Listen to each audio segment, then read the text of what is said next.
Case File 66. Interstate 30, Arkansas. A motorcycle weaving through traffic in a construction zone, and a trooper who ends this pursuit with something closer to a tap than a crash. David Rourke is doing 78 in a 65 zone, cutting between cars. The dashcam footage itself doesn't show exactly what ends the chase, the rider simply loses traction and goes airborne. But the news account fills in what the footage doesn't. Trooper Cullen Young pulls alongside and taps the back of the motorcycle. That's the difference between what you're about to watch and what actually happened. It looks like an accident. It was a decision. When the trooper tried to stop him, the rider made a dangerous turn onto an exit ramp and the pursuit officially began.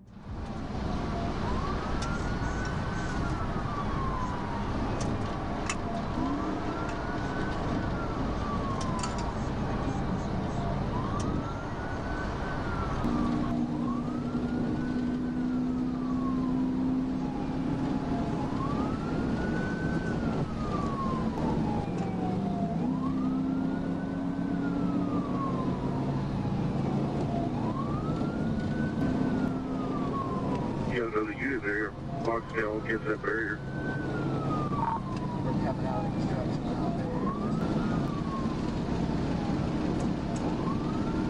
21 first E2, and you guys are waiting to take the GPS in Vernon County. Legally on that.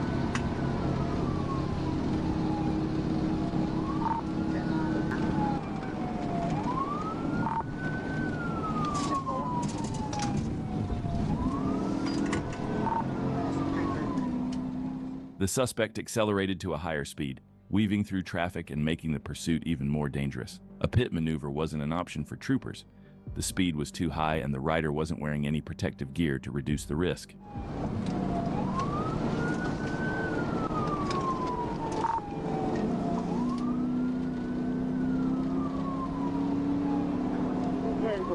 E2 advised, go ahead and try to get it stopped if you can.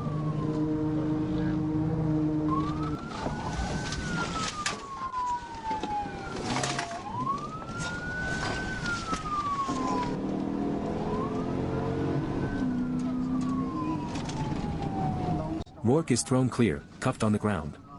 Officers find a handgun on him. He admits, on the spot, to taking drugs earlier, and it shows. He's hospitalized, treated, and released with citations, and a warning that there's a felony fleeing warrant waiting for him whenever he's ready to turn himself in. Starts to go back in, I'll shut down.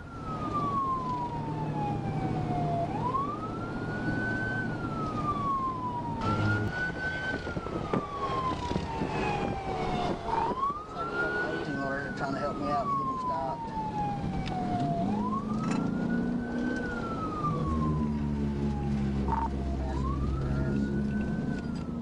At one point, even a truck driver tried to box in the suspect and stop him, but the rider broke free and kept fleeing.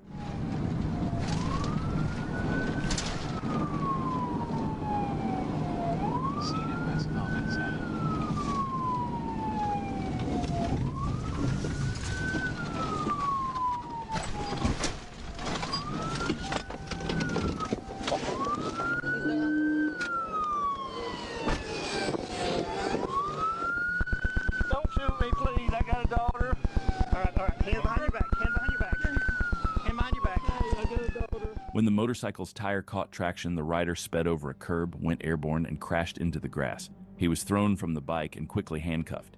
The rider, identified as David Rourke, had a Smith & Wesson pistol tucked in his waistband. Rourke admitted he had taken unknown drugs earlier and showed clear signs of confusion and hallucinations. He was taken to the hospital where he mentioned possible neck injuries. Since the local jail wouldn't hold him, Rourke was released with citations for reckless driving and no motorcycle endorsement, but was warned to turn himself in later for a felony fleeing warrant. We're flagging the tap detail specifically because the footage alone would let you believe this was just bad luck on a motorcycle. It wasn't. It was a trooper making contact at speed, on purpose, and getting away with a rider who walked away too. That's a much higher wire trick than the narration lets on. Case File 66 is closed. Case File 63. Interstate 4, Seminole County, Florida. Trooper Flores clocks a car at over 100 miles an hour, and the driver's last decision in this pursuit is the one that ends it. The driver is Latoya Bedford, 38, and she's not slowing down for anything. She blows through red lights on State Road 414 trying to put distance between herself and Flores. He catches up, executes a maneuver to spin her out. It works. And for a moment, this looks over. Ignored emergency lights and sirens, then escalated its attempt to evade by speeding onto State Road 414. At one point, the driver discarded a can from the window, further emphasizing her disregard for the law.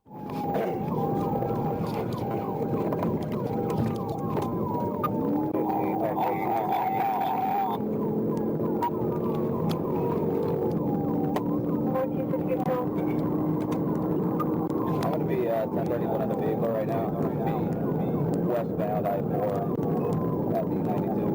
It's going to be a silver color Hyundai Sonata. Speeds are 122. Traffic is moderate.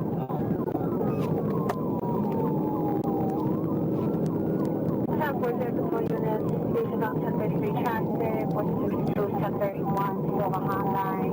Nasty and I-4 westbound, passing the 92 average 22 miles per hour. The suspect continued to drive recklessly, weaving in and out of traffic in an attempt to evade Trooper Flores. Exiting the interstate, the suspect persisted in dangerous maneuvers, disregarding the safety of others and continuing at a high speed despite law enforcement's efforts to initiate a stop. 10-4, 50 miles per hour, light traffic. 10-4, 1455, 51. 1362, updated 1020. We're going to be approaching Concourse.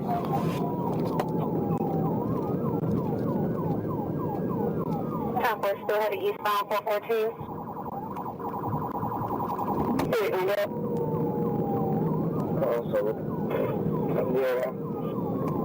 Class 10-4, we have a couple units, 51. 249 now. The suspect ran multiple red lights, increasing the distance between himself and Trooper Flores. This evasive tactic allowed the suspect to temporarily gain ground, making it difficult for the trooper to keep up. After about 5 minutes, Trooper Flores was able to As Flores approaches on foot, Bedford floors it again, and drives her car directly into his, pinning him against his own cruiser door before she loses control a final time and crashes. We have 4 passing Orion speed at 90 miles per hour. Made a U-turn. We're heading westbound on 1792. We're approaching O'Brien. Window, he's showing me a bag. He's looking me off. We're approaching Martin Drive. We just passed it.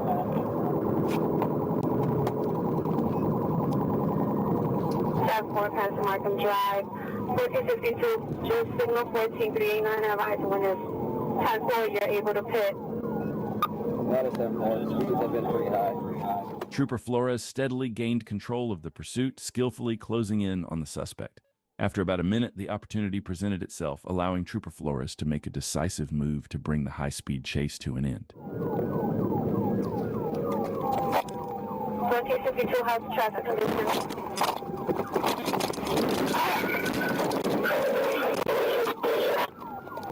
1452 has traffic conditions.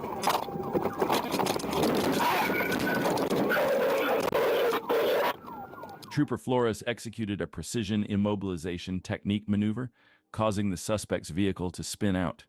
However, as Trooper Flores attempted to exit the patrol car, the suspect accelerated, striking the trooper's vehicle in a desperate attempt to flee, but karma acted swiftly. Just moments later, the suspect lost control, crashing their vehicle with no escape route remaining. The chase ended there, with the suspect unable to avoid the consequences of their reckless actions. The charges that follow, aggravated battery with a deadly weapon, on top of everything else, exist because of that one moment. Not the chase. Not the red lights. The choice to use the car itself as a weapon against the officer trying to stop her. That's the line between a pursuit and an assault, and Bedford crossed it in about 2 seconds. Case File 6-3 is closed. Case File 6-7. Detroit, Michigan. Troopers are in the middle of an unrelated traffic stop when they hear gunshots nearby, and what follows is a pursuit for 2 men who've already shown exactly what they're capable of before the chase even starts. A white Ford Escape peels away from the area near Davison Road and Petoskey Avenue. Inside are two men, a 23-year-old driver and a 19-year-old passenger who, moments earlier, fired the shots troopers just heard, wounding a 27-year-old victim nearby. This isn't a pursuit that starts with a chase. It starts with a shooting, and the chase is just what happens after. The moment the trooper saw that door slam shut, everything changed. The stop became a pursuit and the chase was on. 7524. Turning in the liquor store off of Illinois.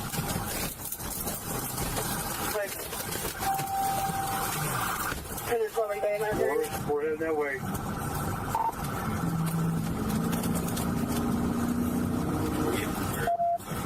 Yes, sir.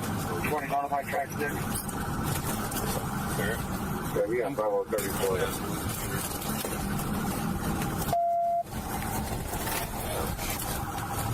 Alright, we're going to get on westbound 96 from Livernois. Okay. The suspect quickly blasted his way onto the interstate, but it was clear he wouldn't last long there either. Every turn he took was more reckless than the last, weaving through traffic, cutting cars off, and pushing speeds that had no business on a public road. And with an armed suspect who had already opened fire, more units began flooding in. Everyone knew this wasn't just a pursuit anymore. It was a race to stop someone who'd already shown he was willing to shoot. Okay, talk to the driver. Alright, take care of it on my own.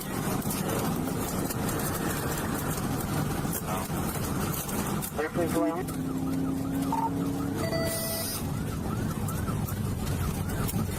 Southbound Grand River.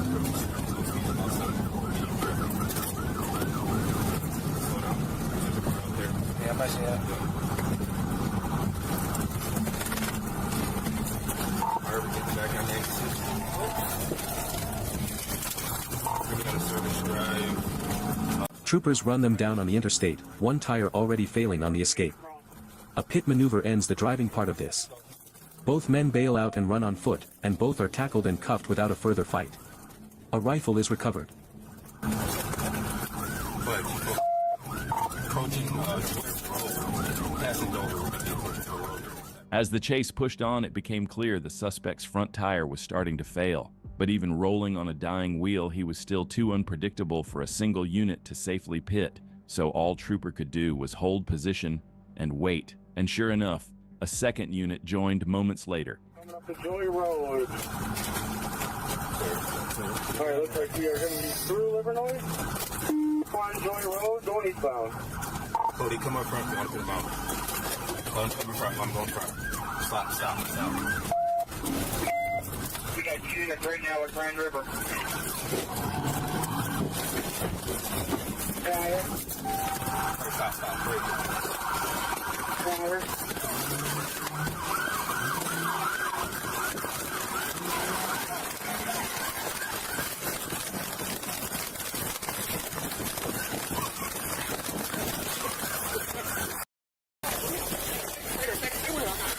Put your hands behind your back. Come here!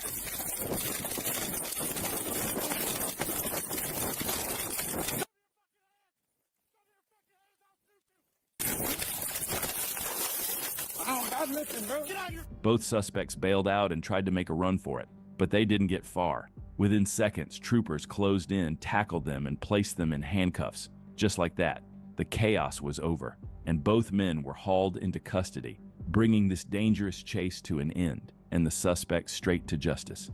There's no official report released on this incident, but hopefully after a well-deserved stay in jail, these two finally learned their lesson. The dashcam in this file never shows the shooting itself. By the time this camera is rolling, it's already happened, and everything you're watching is the response to it. That's worth remembering. Most of what ends up in a police chase compilation isn't the whole story. Sometimes the most dangerous part already happened off camera, before the pursuit even began. Case File 67 is closed. Case File 64.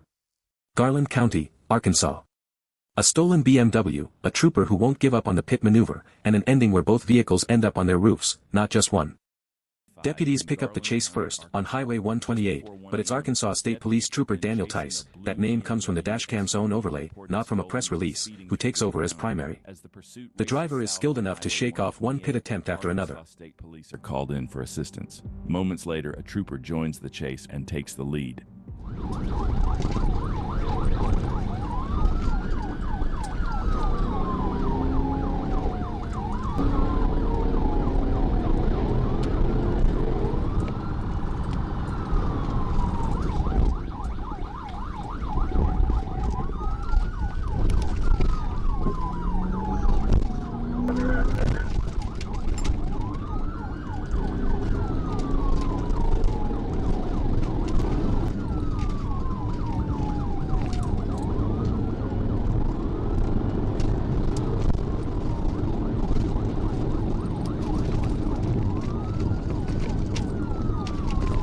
rider left.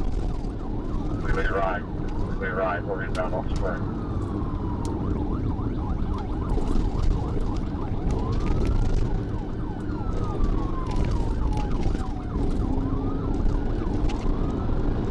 I don't have reference now. The suspect drives aggressively, swerving across lanes and slamming the brakes each time the trooper gets close. Every attempt to line up for a tactical vehicle intervention is met with sudden braking and unpredictable movements. The suspect clearly knows one thing: if the trooper gets close enough, it's over. Then it goes wrong for everyone at once. The BMW flips into a ditch in a full rollover, and Tice's own cruiser rolls onto its side right along with it. Both of them, upside down, at the same time, from the same maneuver.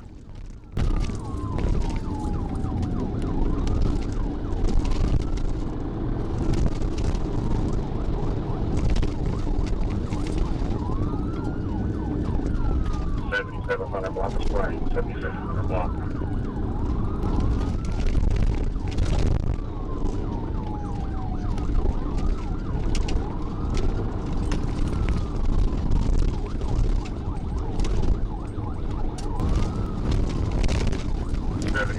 Block, still inbound.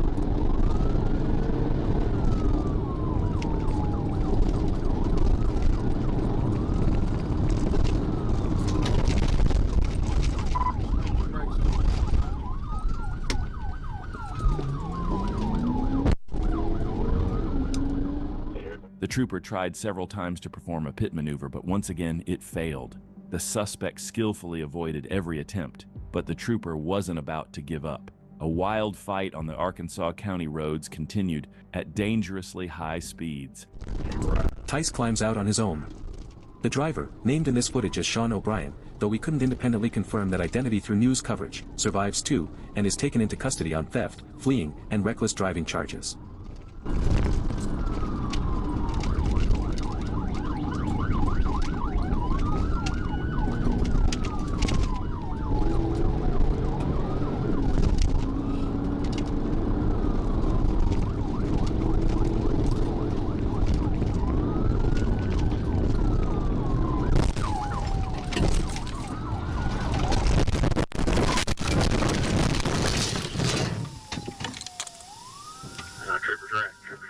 The BMW flips violently into a ditch, completing a full rollover, while the trooper's unit also slides off the road and rolls onto its side.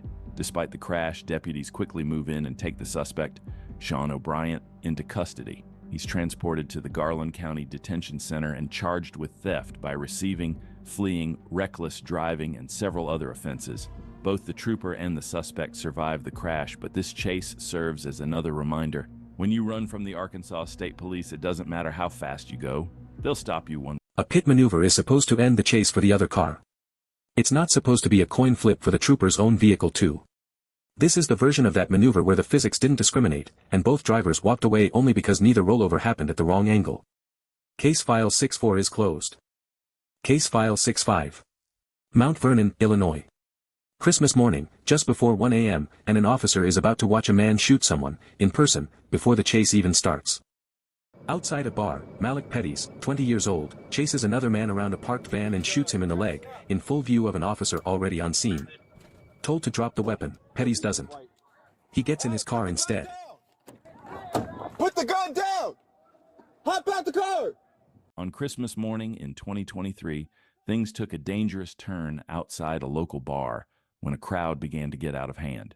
Police were called to increase patrol presence to prevent any trouble. As the officer arrived and surveyed the scene, he saw a large group in the parking lot that had apparently just been involved in a fight. As he made his way through the lot in his marked patrol car, a man stormed off only to return a short time later with a firearm. The situation escalated quickly when the man chased another individual around a van, then shot him in the leg, all in full view of the officer. The officer immediately commanded the suspect to drop the gun, but the suspect didn't comply. After a brief moment, he returned to his car and drove off. We're on 12th and Perkins. We're going northbound now.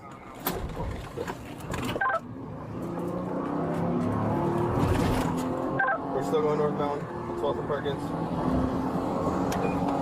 Cross up on Broadway Street.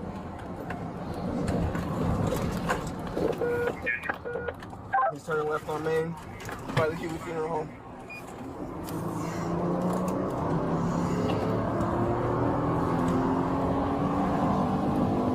What follows is close to 100 miles an hour, at times in the wrong lanes of Interstate 57, before the chase ends in a crash.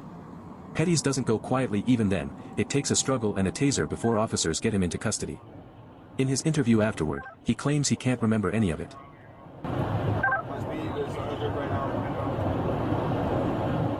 The officer quickly realized the danger the suspect posed, fully aware that he was armed and willing to use the firearm without hesitation.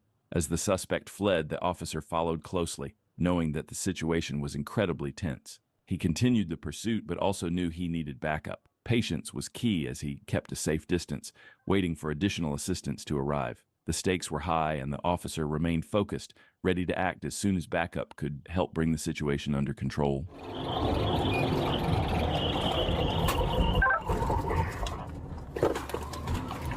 going the wrong way down the interstate now.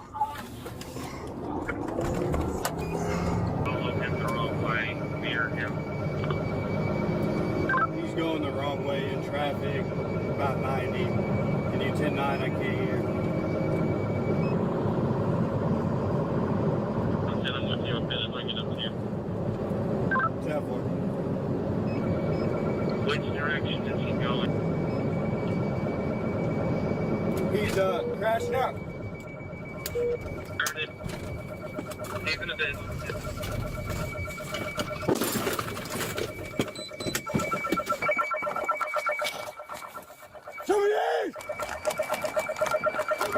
Illinois State Police investigate the shooting. Petty's is charged with aggravated battery with a firearm, aggravated fleeing, and armed violence, on top of an outstanding warrant out of Franklin County. In July of 2024, he's sentenced to 25 years. You guys got a fire. I fired, yeah. He was like reaching. After a brief struggle, the trooper deployed his taser, bringing the suspect into custody. A search of the suspect's body revealed no serious injuries, and he was taken to Jefferson County Jail for processing. As part of standard procedure, the Illinois State Police led the investigation into the officer-involved shooting. In his interview, the suspect initially avoided answering questions, later claiming amnesia and asserting that he couldn't remember anything after being jumped in a parking lot. The suspect was booked on a series of serious charges, including aggravated battery with a firearm, aggravated fleeing and eluding, armed violence, and resisting arrest. With an outstanding warrant from Franklin County, the suspect now faces a lengthy sentence. In July 2024, it was reported that he was sentenced to 25 years in a correctional institution. This dashcam never actually shows the shooting. By the time this camera is rolling, that's already happened, off to the side, out of frame. What it shows instead is everything that came after, the run, the crash, the struggle, and eventually, a courtroom. 25 years is the kind of number that only shows up once the chase itself is the least important part of the story. Case file 6-5 is closed. Tonight's file, a motorcyclist who never saw the tap that ended his ride. A driver who turned a stop into an assault with her own car. 2 men who ran from a shooting only to be caught for it anyway. A trooper who went down with the vehicle he was chasing and got back up. And a Christmas morning that ended, a year and a half later, in a 25-year sentence. Real footage, real consequences, every time.